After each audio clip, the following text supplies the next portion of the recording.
Hi friends, welcome back to Paru Naresh recipes. నేను పారిజాత. ఇవాళ మన స్పెషల్ రెసిపీ వచ్చేసి మునక్కాయ పప్పుచారు. ఒక్కసారి ఈ చారు నా స్టైల్లో చేసి చూపిస్తానండి. నచ్చితే మీరు ఒకసారి ట్రై చేయండి. మరి టేస్టీ పప్పుచారుని ఎలా చేయాలో ఇప్పుడు చూపిస్తాను, చూసేయండి.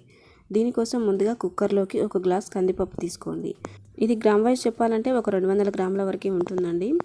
ఈ పప్పుని తీసుకున్నాక 2-3 సార్లు శుభ్రంగా కడిగి తీసుకోవాలి. ఇలా శుభ్రంగా కడిగాక ఒక గ్లాస్ పప్పుకి 2 గ్లాసుల వాటర్ యాడ్ చేయండి. 2-2.5 గ్లాసులైనా యాడ్ చేసుకోవచ్చు. అయితే ఈ పప్పుని నేను ఇక్కడ గంట సేపు నానబెట్టాక చూపిస్తున్నానండి. ఒకవేళ నానబెట్టడానికి టైం లేకపోతే వెంటనే ఉడికించుకోవచ్చు. బట్ ఇలా నానబెడితే పప్పు సాఫ్ట్గా తొందరగా ఉడుకుతుంది అనమాట. అలాగే ఇందులోకి మీడియం సైజులో ఉండే ఒక 3 టమాటాలు, 2 పచ్చిమిరపకాయలు వేసుకోండి. అలాగే ఒక రెమ్మ కరివేపాకు, 1/2 టీ స్పూన్ పసుపు, 1 టీ స్పూన్ సాల్ట్, అలాగే కొంచెం ఆయిల్, కొంచెం కొత్తిమీర వేసి కుక్కర్కి మూత పెట్టేసి స్టవ్ ఆన్ చేసి స్టవ్ మీద ఒక 3-4 విజిల్స్ చేయండి. మంటని మీడియం టు హై ఫ్లేమ్ మధ్యలో పెట్టి ఒక 4 విజిల్స్ వరకు చేయాలి.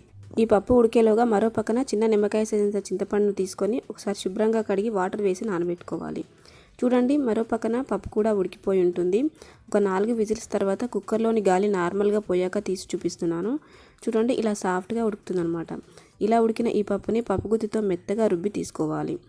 ఇలా ఈ పప్పులోకి మనం నానబెట్టి పెట్టుకున్న చింతపండు రసాన్ని కూడా యాడ్ చేయండి. ఇక్కడ చారుకు సరిపడా వాటర్, అంటే మీరు ఎంత పల్చగా కావాలనుకుంటే అంత యాడ్ చేయండి. ఇక్కడ చూసారా, నేను ఒక 2 గ్లాసుల వాటర్ యాడ్ చేశాను. మరీ పల్చగా ఉండొద్దు, అలానే తిక్కుగా కూడా ఉండొద్దు. ఈ కన్సిస్టెన్సీలో ఉంటే సరిపోతుంది. ఇప్పుడు పోపు కోసం ప్యాన్లోకి ఒక 2 టేబుల్ స్పూన్ల ఆయిల్ తీసుకొని ఆయిల్ బాగా వేడయ్యాక 1/2 టీ స్పూన్ ఆవాలు, 1/2 టీ స్పూన్ జీలకర్ర వేసి వేయించండి. ఇప్పుడు మరో పక్కన 3 మీడియం సైజులో ఉండే మునక్కాయ ముక్కలు, 1 ఉల్లిపాయ, 2 ఎండుమిరపకాయలు, కరివేపాకు తీసుకున్నానండి.